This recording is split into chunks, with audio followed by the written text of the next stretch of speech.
Good afternoon, and welcome to today's AdWeek webinar, where we'll be looking at how to raise your onboarding expectations and sharing some best practices to maximize your data's value. And today's webinar is being brought to you in partnership with Neustar. I'm Stuart File, Custom Publishing Director of AdWeek, and I will be your host for today's webinar. Before we begin, I'm just going to take a couple of minutes here and go over the timing of the webinar as well as some of the features of the webinar platform. Our formal presentation today should go somewhere in the 35 to 40-minute range.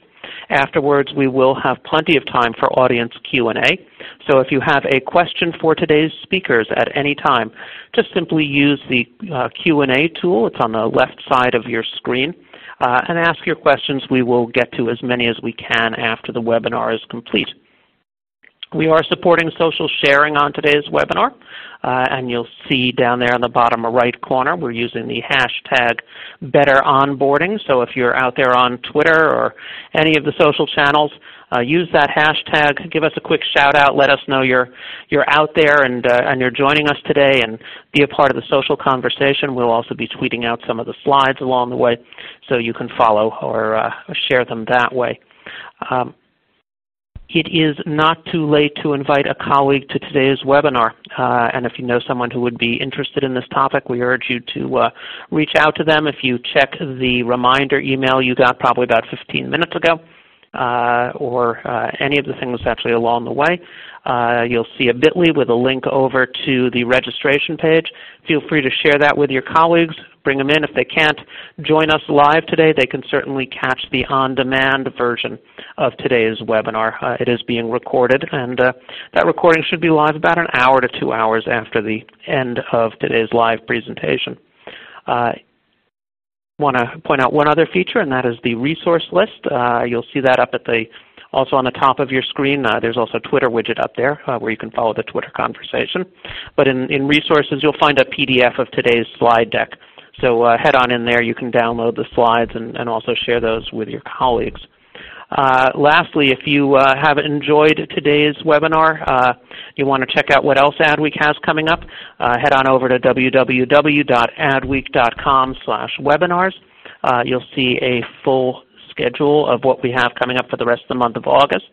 And certainly as the fall comes, we'll have a number of other webinars coming up and listed there. One I want to point out in particular, and that is our first AdWeek livecast, which is a webinar that is being programmed by our editorial team. And for this first one, we're bringing in IBM's Chief Digital Officer, Bob Lord, and he will be talking about the power and prospects of artificial intelligence, really sort of giving people a sense of how AI is going to affect their marketing careers. So we urge you to come and join us for that. That first one should be really great. So please check that out.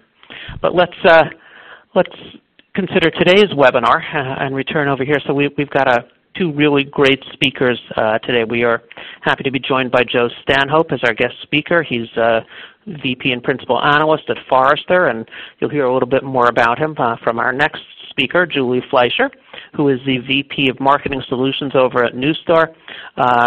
And certainly Julie has a great background on both the agency and brand side in using data as part of data-driven marketing, and she always has a lot of great insights in that area. So let me pass this on over to Julie for today's presentation. Thank you, Stuart. I want to introduce Joe. Joe is VP and Principal Analyst at Forrester. He is a leading expert on the intersection of marketing and technology, and he's got vast experience in the space.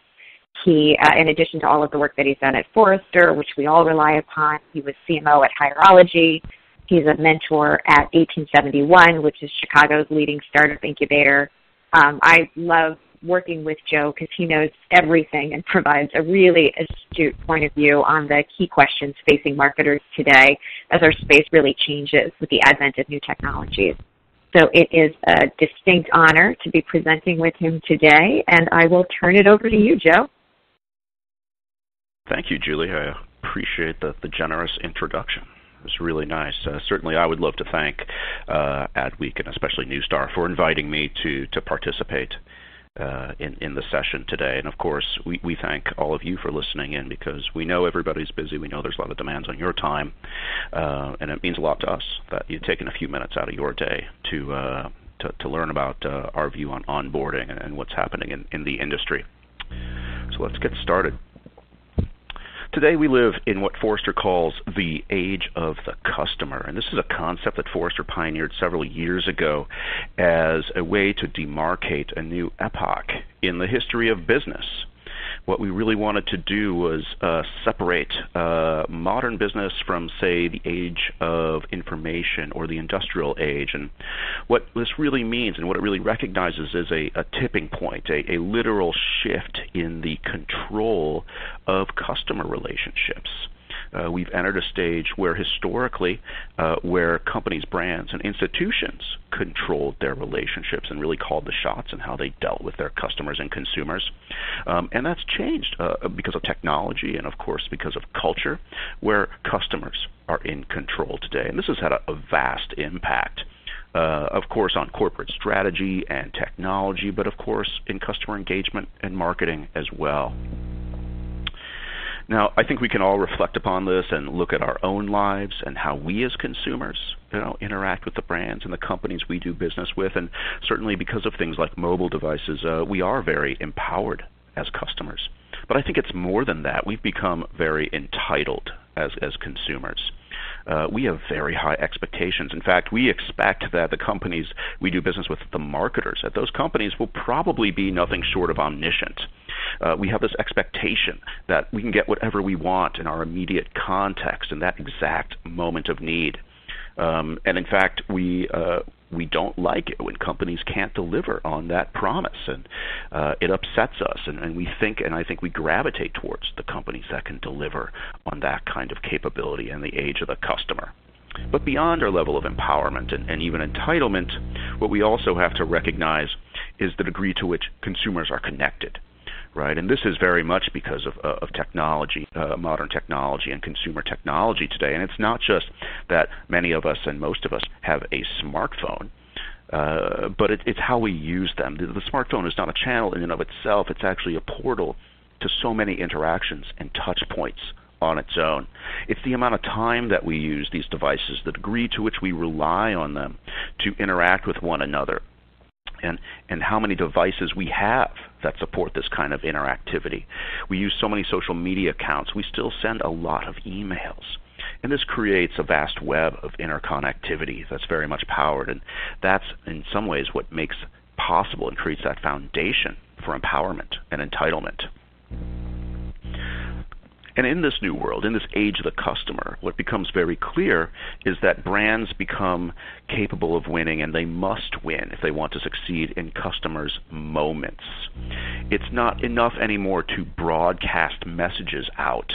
It's not enough even to be one-to-one, like we talked about 10, 15, 20 years ago. We have to be available at the right moment, at that tipping point moment within the buyer journey, and be relevant and personalized and ready to react at a millisecond's notice for that customer. And Forrester calls this level of capability a post-digital look at engagement, where if you look at it from a consumer's point of view, our channels, the way we organize marketing, is very arbitrary to a customer. All a customer sees is their experience with the brand. And they don't separate the way we think about channels. They don't expect that the way you interact in email versus mobile versus a website would be different. All they think about is the immediate experience that they're having and their expectation for that level of consistency and personalization. Now, to win in a post-digital way in the age of the customer, the real key is the ability for marketers and brands to harness customer context. Now, Forrester breaks customer context down to three legs of a stool, if you will. First, we would consider the first phase of context to be a unique profile about each customer or consumer and what we know about that person. The second is understanding our relationship history with a given consumer. What have they bought? What campaigns have they been a part of? How long have they been a customer to us? And then finally, and this is where a lot of my customers at Forrester are spending a lot of resources attempting to master what we call situational context. the idea that we know when a person is contacting us, we know what device they're using, we might know where they are, but even beyond that, what's happening where that customer is, what's the weather like, maybe they're at a music festival, where are they at in their customer life cycle with us, is it time for them to replenish some products or buy different products or move on to something completely different. So situational context is really the third piece of that puzzle that brings together a complete understanding of that customer and enables us to operate in a post-digital method. And it radically changes the kind of conversation that you're having as a marketer.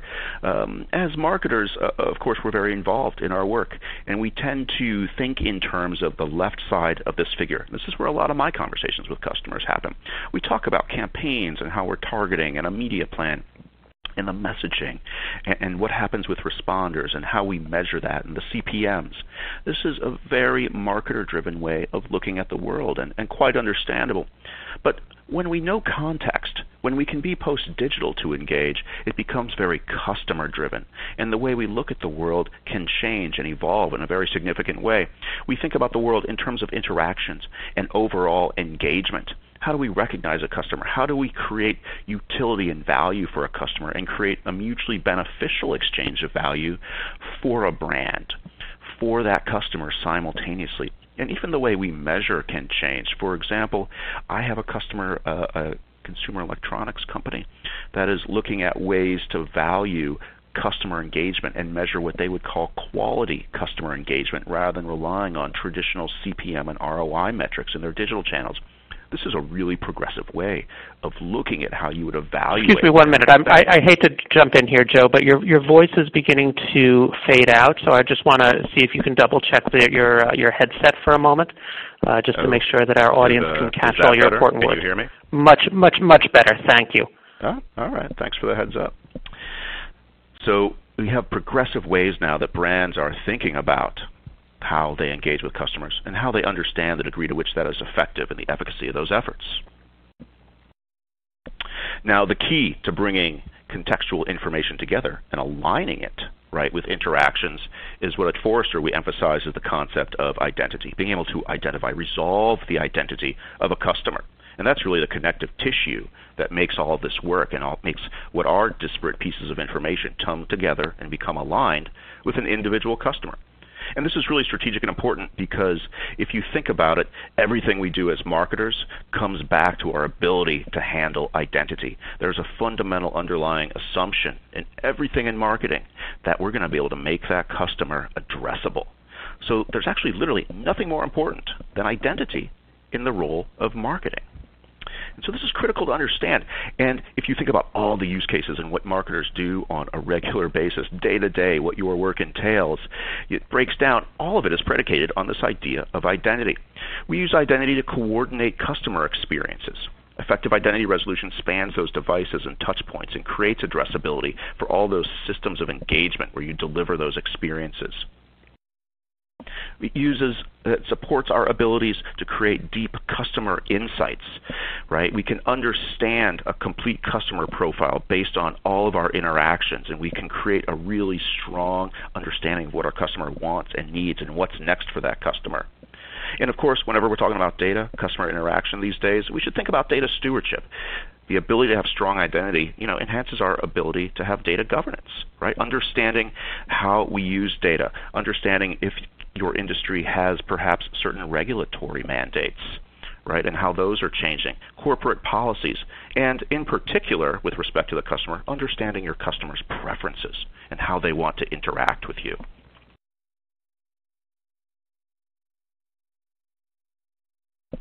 Now, as marketers need to understand and reach customers across that journey, of course, identity resolution becomes very important.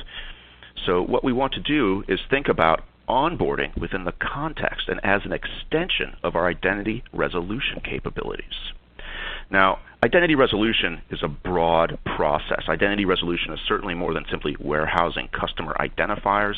We would define it as the ability to assess identity keys across channels and devices and associate that information with customer profiles so that we can utilize that information for insights and engagement.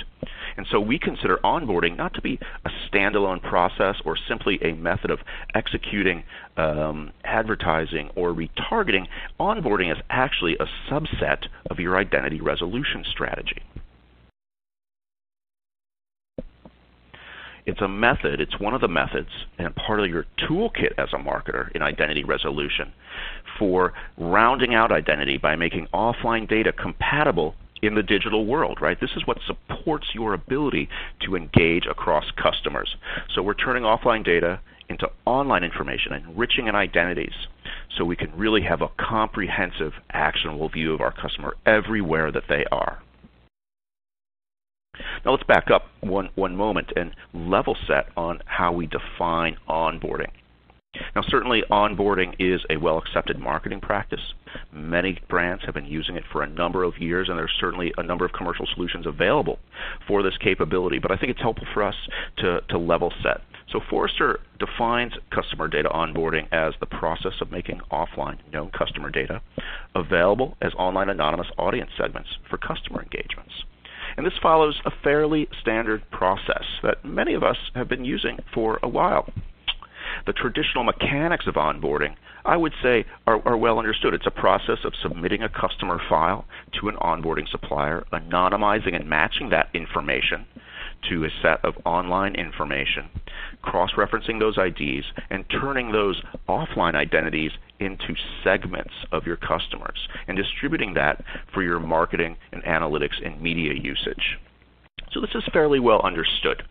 Now today, there's a very common set of use cases for how we employ onboarding. Certainly it is established, and traditionally it's been applied for targeting purposes. So we take our customers, we create audiences from that base set, and we use it for things like display advertising and retargeting. Certainly this has been effective. It's a powerful way to leverage your customer base across channels and in the digital realm. And that's very, very important. But what I think we want to get across today, and what Julie and I really wanted to talk about, is how we can use this more. If onboarding is a part of a broader identity resolution strategy, then I think it behooves us to think bigger. Can we broaden the scope of onboarding applications? So what's different in marketing today? Well, in a post-digital world where we have access to contextual information, marketers now have the ability to meet the demand to deliver cohesive cross-channel experiences, and onboarding supports this. I believe it's time to do more with onboarding than standard display and retargeting. It's time to leverage onboarding beyond targeting into measurement as well as personalization. Now, there are a number of use cases across this that round out as you mature and expand your use of onboarding on top of what you're doing today. So let's consider onboarding in terms of what I'd call a maturity cycle. And it plays out over time. You have three phases. You have the targeting phase, where a lot of us are today. You would have a measurement phase with a set of use cases, and you would also have a personalization phase of maturity, which would be the most mature and have its own set of use cases. And then we develop use cases in each of these three phases over time as we can apply them as appropriate to our business. Now, it's helpful to ask here, with all these different use cases, and as we think about using onboarding services, what makes an onboarding solution? And how would you think about acquiring or perhaps using an appropriate onboarding solution that meets all of your needs? And that's a really important question. To me, it breaks down into three key capabilities in any solution that we might use for onboarding or identity resolution. The first being measurement. How does a solution support your ability to track and assess the efficacy of your onboarding processes and outcomes? You basically need capability to have transparency for those efforts and investments that you're making. The second is technology. Of course, there is technology. There's a data aspect to providing these capabilities. So really, this is about the features and functionality that establish an effective onboarding solution. And finally, services. This is the capability or the complementary or related services and capabilities that would enhance a basic onboarding effort and that basic technology and measurement function. So let's dive into these a little bit. What makes an onboarding solution? Let's understand the key practices. Now, the way to think about this is not to look for an absolute set of practices, but to think about your use cases and where you fit in terms of targeting, measurement, and personalization, and make sure that any given supplier's capabilities in measurement technology and services match the use cases that you want to employ. So if we start with the measurement capability, you would have match rates, scale, and accuracy. When we look at technology, we see the matching, privacy, process, and interoperability, and finally, services. Let's break these down a little bit. In terms of measurement, we look at match rate first, and this is really understanding how an onboarding provider evaluates their matches. How are they creating links from your customer files to their targetable profiles and segments? The way we recommend thinking about this is to look at, of course, the type of matching that is happening, to look at the resolution level, such as household or individual of those matches, to understand what information you can submit to that supplier so that they can create matches. Are you using things like email addresses, postal addresses, an IP address, or phone number, for example? And finally, how do they calculate a match rate and express that back to you so you know how your files are doing and what your match rate actually is, but understanding the background of how they actually do that calculation so you know exactly what you're getting. Next is understanding scale. This is how the onboarding provider actually understands your customer records and how many anonymous online IDs they can match to. And this is important because it creates the universe, right, that you can market to and reach in your online marketing efforts. So understanding how often they refresh their cookies, the refresh schedule. Understanding if they're able to do updates while you have campaigns that are in flight for maximum scale and capability. How many contacts are actually in their network, and how they work with data partners to set up their own matching capabilities and the reach and scale that they're going to give you. And then finally, for measurement, accuracy, because match rates and scale really don't matter if it's not accurate. So we want to understand how they evaluate accuracy and understand and validate that matches are correct when they locate them.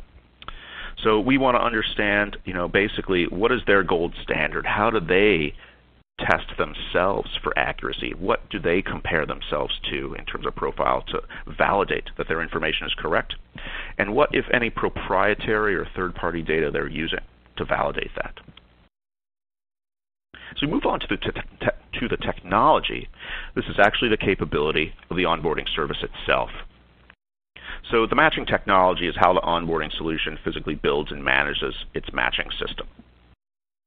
So we really want to understand here the most critical part here beyond the measurement piece in matching that we looked at earlier is understanding the data sources, what categories, level of quality, and really the reputation of contributors, such as publishers or data aggregators or a provider's own proprietary data sets.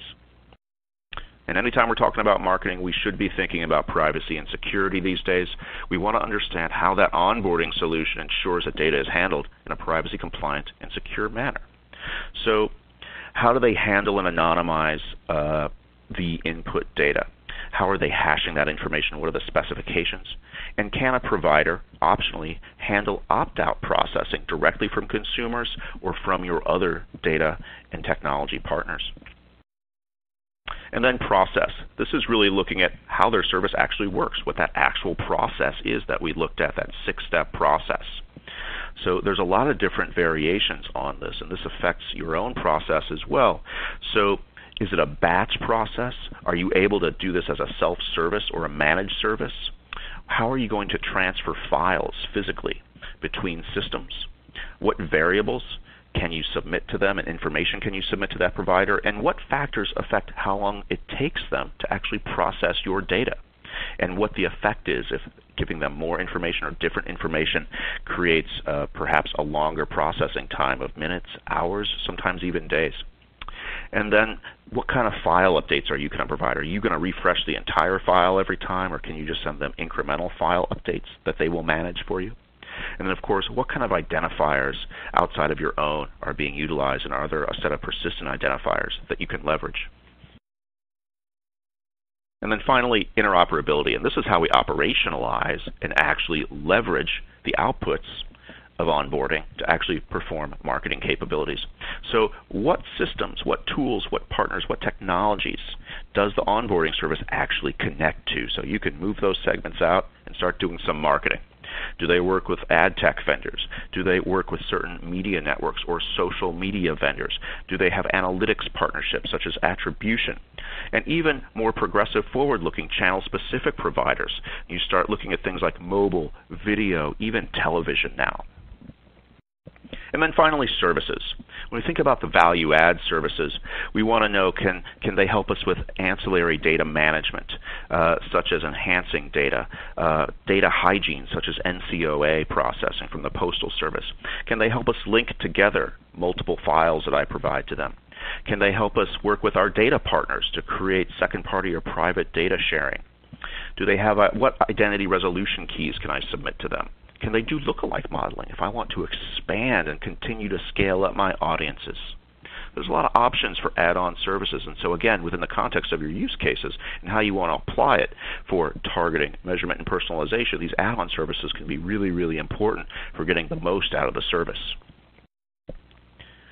Another element of maturity that's important to think about, that as you move up in terms of maturity and over time, we want to be thinking about how we mature our processes for onboarding as well. So most brands would want to start out by really understanding the criticality of their data quality and mastering how they input data into an onboarding service. And then the next stage of process maturity would be verifying accuracy and scale for their services. And finally, automation.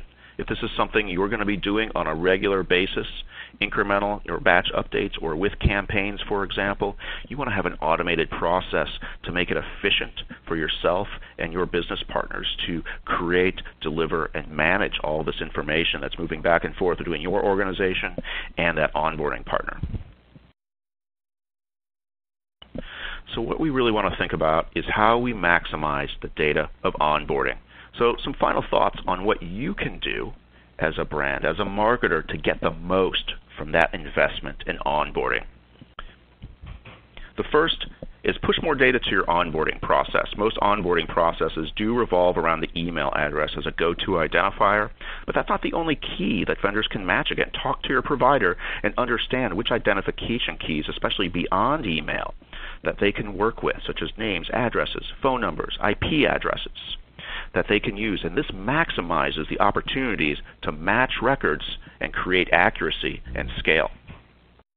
Next, focus on data quality, and that sounds like a very basic thing, but of course it's always harder than it sounds. Onboarding is a classic garbage in, garbage out scenario.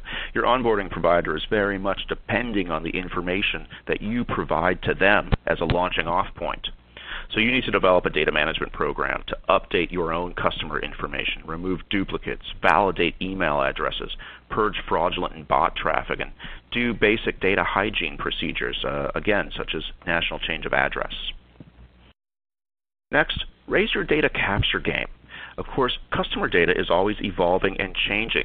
So if you can manage your customer service, your CRM, your customer interactions as opportunities to update and gather more customer information, that serves many purposes, one of which is to increase the amount of information you submit into onboarding processes.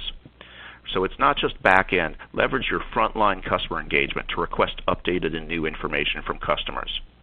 For example, ask your customers when you interact with them if they have a new home address or if they've changed email accounts. Ask them if they're willing to provide you with a social media handle or mobile number for future interactions. This is all very valuable customer information. Of course, you can use across your business, but it creates more match keys and more accuracy for your inbound data to that onboarding process. Next, understand the numbers. We generate a lot of data and a lot of data quality information out of an onboarding process. So understand what you're being told and what you're looking at when you see that information from your provider, and understand how it affects your outcomes. Next, have a goal. Onboarding shouldn't be a fishing expedition. Onboarding has a lot of moving parts, a lot of applications, and these, frankly, can become distractions. Focus on the individual applications of onboarding, those maturity curve capabilities that live within the world of targeting, personalization, and measurement. Define your use cases, define the key performance indicators by which you judge success to measure efficacy, and then develop a method to verify that those metrics are seeing lift as a result of your onboarding process. And finally, don't let the process manage itself. Manage the process. Actually design an explicit process with your business partners and with your provider for onboarding. You need to define all aspects of that ongoing onboarding process. Input file creation. Who's creating the file in your organization? What file formats and method of transfer will you undertake? What's the specification for hashing information before it gets submitted to your onboarding vendor? How often are you going to submit file updates? Is it going to be on a batch or transactional basis? Is it going to be a full file or incremental update? Define all of these as a process, manage it, look for quality in that process, and always be enhancing it. It'll make your work with your onboarding providers and your marketing improve in terms of quality, and it'll be much more efficient and much smoother to manage in the long run.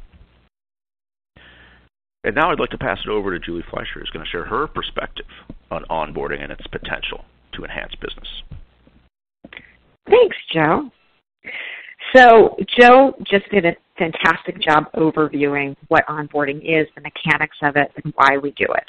And you know, our job as marketers is really to truly understand our consumers deeply and connect with them on a human level, their wants and their needs, and to build our brands and motivate purchase. And to do so, we need to have a window into their lives, attitudinally and behaviorally, which is something that consumer insights experts have been perfecting over decades. The gap has been bridging that intelligence to our targeting and activation. So we know people, but how do we find those people? Onboarding CRM data fundamentally changes our tool set. It gives us the opportunity to take what we know in the offline world and transfer it online so we can find and serve the right people. But as Joe just alluded, it's not quite as easy as all that. And I truly believe that the key to being an effective marketer today with all of this technology is asking the right questions, understanding what you're doing deeply. And so onboarding, let's look at that. Onboarding has not been a considered activity. For marketers, it's kind of just like step one, and most of the attention is things that we put on like steps 2 through 600. Onboarding has been viewed as an expense, not necessarily an opportunity.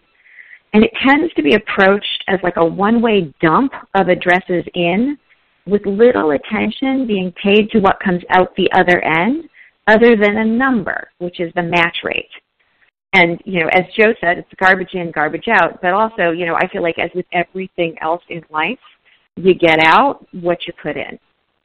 So I'm going to go a little deep here into the mechanics of onboarding and the questions you should be asking to assess any onboarding partner. The first thing you need, if you really want to understand onboarding, is to know how your data will be matched. So all onboarding is both deterministic and probabilistic. You start with your CRM, and your onboarder will use deterministic data to connect the offline identifier, which is usually an email address, to an online identity, which is usually a cookie or a mobile ID. These deterministic linkages are really important, but they're basically a commodity. Everyone has access to them through different companies that sell deterministic linkages. And even though they're deterministic, that doesn't mean they're great. More on that in a minute. All onboarders also use probabilistic data to scale the audiences or essentially raise the match rate. So this means they use data science to draw conclusions about which devices or cookies or IDs belong together. And this isn't a bad thing. For example, we might look at IP address and device IDs across time and their frequency of being seen together to conclude whether or not they belong to the same household. So if a mobile phone and a laptop are seen together 50 times a day at one of the 85 million broadband U.S. households, and also at other places like coffee shops, or workplaces, you can probably draw the inference that they belong not only to the same household, but also to the same individual. Probabilistic data is important in conjunction with deterministic data for anyone who wants to onboard and use identity at scale. So even Facebook, which has this treasure trove of deterministic data, even Facebook relies on probabilistic to scale its reach because they don't see all the devices and browsers a person has. Most people only log on to Facebook on a limited set of devices or apps. So deterministic and probabilistic together are the raw ingredients for onboarding. But there are a few things to keep in mind. So deterministic linkages, as I said, are really a commodity. And there is an economic ecosystem in which they are traded. Deterministic linkages are mined from publishers that monetize their registration. So they have email cookie pairs, which they sell as a way to generate incremental revenue beyond their advertising model, which, if you know the state of advertising models and for publishers these days in digital, it's entirely fair. But let's say publisher A can sell its deterministic data for a $10 CPM. They have an economic incentive to maximize the scale of that data set. And in order to do so, they make affiliate deals downstream. And these downstream players sell their data for, let's say, a $6 CPM. And when publisher A resells it for $10, they make a $4 CPM profit. And that's great. But these downstream partners also have an economic incentive to maximize the scale of their data and affiliate partners downstream, and so on and so on. And that manifests in fraud. So there are fraudulent linkages that are generated.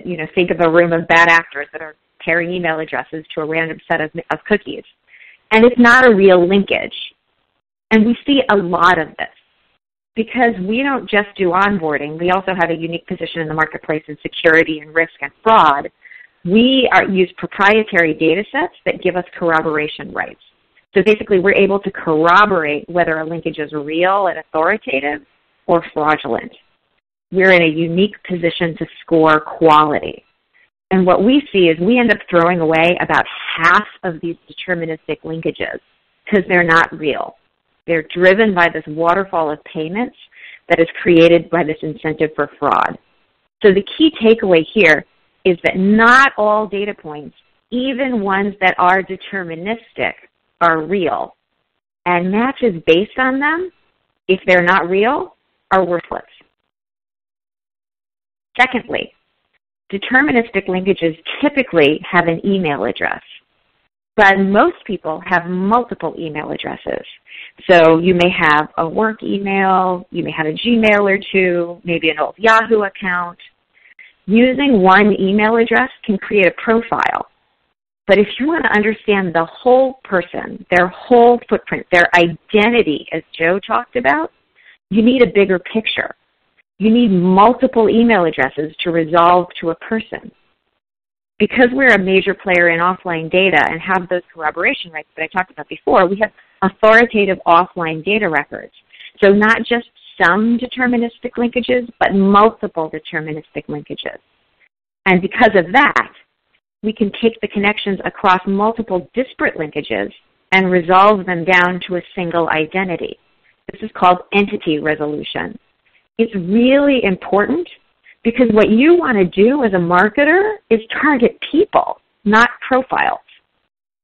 And you want to manage frequency by capping it at the person level, not the profile level. And one person can be 10 or more profiles if your onboarder doesn't have a strong entity resolution capability. Finally, it's important to remember that there are other forms of deterministic identity beyond email that you as a marketer are probably pretty interested in. Direct mail, phone numbers, call center information, name and address. If you have those can also be deterministic identifiers if your onboarder can match against them, and that can help drive your scale.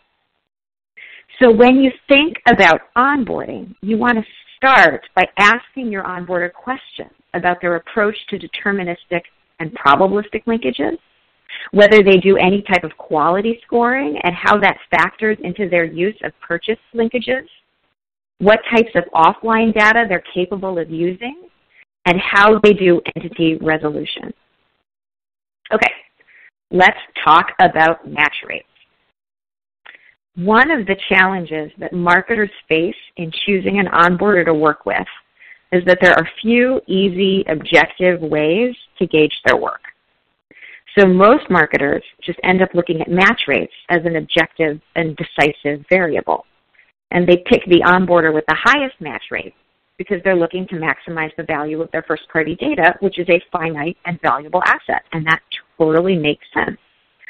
But match rate is a really lousy measure of onboarding performance because even though it's objective, it does not factor in quality. And so your goal, and this is really, really important, it shouldn't be the highest match rate. It should be the highest accurate reach. So digging in, we've already established that a significant number of matches may be fraudulent based on that ecosystem that rewards quantity over quality. But beyond the link fraud issue, match rate can be heavily inflated based on the look-back window. So when you're vetting your onboarder, be sure to ask how long a look-back they use. Many will use linkages that are 90 days, quote-unquote fresh. These are from the last 3 months. The challenge with this is that the average cookie only has a life of 30 days. So any cookie from 3 months ago is likely to have expired. That cookie no longer exists. This means that matches based on those cookies will drive up your match rate, but they can't be acted on because you'll never see that cookie again. It doesn't equate to reach. It's just quantity over quality. The only way to really measure the quality of your onboarding is by looking beyond match rate to accurate reach. And the best way to gauge that is really a side-by-side test of your onboarders, not through the match process, but all the way through into an actual media campaign.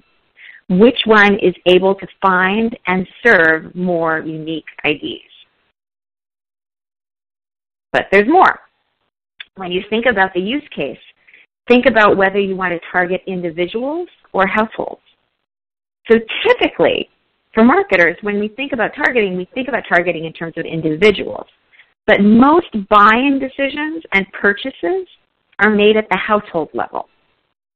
So as we discussed earlier, when we look at the underlying digital connections, whether deterministic or probabilistic, we know that some are individual. For example, their pair of devices follow the same travel pattern frequently and across a significant period of time.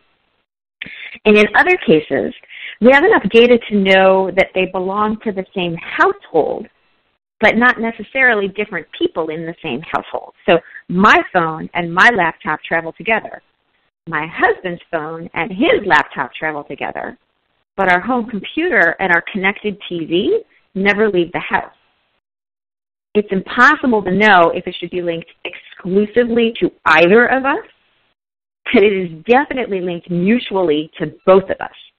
It lives in the same location, shares the same IP address as both my cluster of devices and his cluster of devices. And because of this, there will always be more household linkages than individual linkages. So individual linkages belong to a household, but not all household linkages connect back to individuals. So there'll always be more reach and scale at the household level than the individual level. This is important, and to me, at least, it's somewhat counterintuitive since there's more people than households in the United States, but there's more household linkages than individual linkages because the household ones are the sum total of all of the individual ones plus all the ones that can't be definitively linked to an individual. So if scale is important to you, you want to match at the household level instead of the individual level, unless there's a very specific use case that says you must find that individual. Also, if you care about things like addressable television or other household-level addressable media delivery, you're going to want a household match. All right, now let's talk about use cases. This is what Joe was talking about before. What is your purpose? How do you plan to use your data? Your use case should drive what's important to you. If you're using your audience for targeting, your key decision criteria for selecting an onboarder should be accuracy, scale, and service. If your sole purpose is to onboard your first-party data directly to a DSP for targeting or suppression, onboarding is fairly simple. But if you want to target a consumer across the journey with relevant messaging and be able to get a good read on reach and frequency across your buy, you need identity fidelity. And finally, the most sophisticated use case. Progressive advertisers these days are increasingly recognizing that the practice of crafting audiences offline and then pushing them online really under-delivers against the full potential of digital media. So think about it. Brands have CRM or offline data that may include transactions. And they have a DMP with digital interactions. And there is effectively a divider between this semi-permeable one in one direction, offline to online. But we can't bring data, the transaction data across. We just bring the aggregated audiences across. But what we really want to do is push all of the granular offline and all of the granular online data together, not just the audience ID that encompasses it, so we can make personalized, dynamic decisions on the fly. It's the difference between knowing that you're buying against an audience of shampoo buyers and knowing that this target bought a 2-in-1 shampoo 6 weeks ago, just visited the hair care page on Pop Sugar, and is a 25 to 35-year-old woman. You would have a different propensity score, creative strategy, bid strategy for one of those IDs versus the other. If you want to marry granular data sets and maintain that level of transactional and digital interactions to unlock more value, you need a privacy-safe way to merge the data sets and use all of those attributes of that data. So I have a feeling that was a lot to take in. Onboarding is not as simplistic as we as marketers have been treating it. So let's finish off with two other concepts. First, cost structure and perishability. These are in conflict. You want the freshest data you can use, or the most up-to-date data that actually has value, while managing the cost of onboarding. So make sure you understand how your onboarder prices and all of the associated costs before you go into a contract, because there is nothing worse than discovering fees for using your data that you didn't understand going in. Secondly, the service layer of onboarding tends to be misunderstood. This isn't just a data in, matches out exercise. There are two aspects of service to consider, tactical and strategic. From a tactical perspective, onboarding is complex. Work with a partner that gives you enough support to ensure that it works. And make sure that there's a real person who can guide you on what do you need to do to prepare the data file. Has it been processed correctly? If something fails, what's driving that failure? From a strategic perspective, you want a partner who will help ensure you get the value out of your onboarding initiative. So again, think about being purpose-driven. What sort of activity, whether it's media, marketing, or analytic, will you drive based on this investment? As Joe pointed out, you need to understand the strategy and outcomes to get value out of your onboarding. So I know this was a lot to take in. I'm hoping between Joe and me, you've learned a little bit about onboarding and will maybe take it a little less for granted. If you've got an MSA with an onboarder already, maybe ask a few questions before you use it next time. Take a minute and make sure you're choosing your onboarder with purpose. So Joe gave you some key takeaways. I have some too. First, offline identity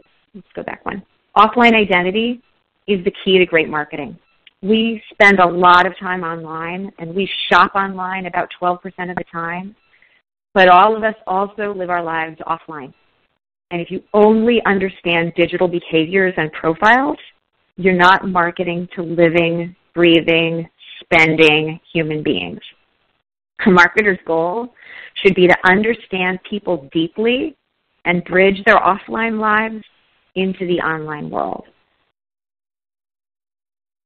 To bring offline identity online well, you need to privilege accuracy over tonnage. It's important to use all offline attributes well at the household and individual level and use entity resolution to connect the dots. Match rate should not be your only yardstick. Manage your marketing effectively by doing purpose-driven onboarding. Work toward onboarding granular data that makes to make smarter decisions about reach, frequency, and marketing personalization.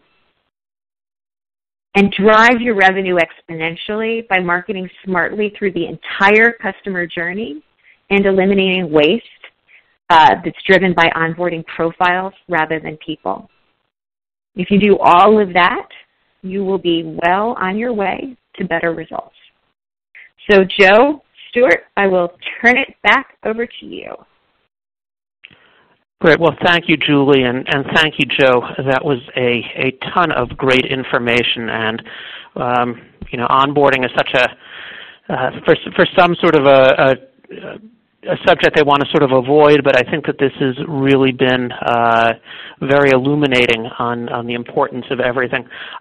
Listen, I just want to remind our audience, if you have a question for today's speakers, we only have a few minutes, but please submit it using the Q&A tool. We're going to get to as many as we can, and if we don't have a chance to get to your question, well, I'm going to make sure that they get forwarded over to today's speakers, so maybe they'll have a chance to get to you offline. I also want to remind people of two quick things.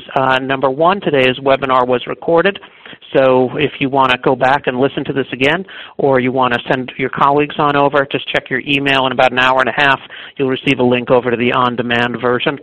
Also, today's slide deck is available in the Resource tab.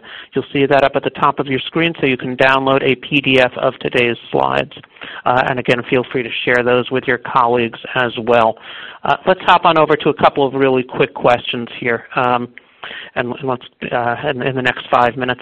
So, Julie, let me go over to you. And we were looking at a lot of the stuff on sort of some of the best practices, but one of the questions that came up is how often does data need to be onboarded? Is there sort of a standard on that that people should be looking at? It really depends on your use case and how quickly your data flows.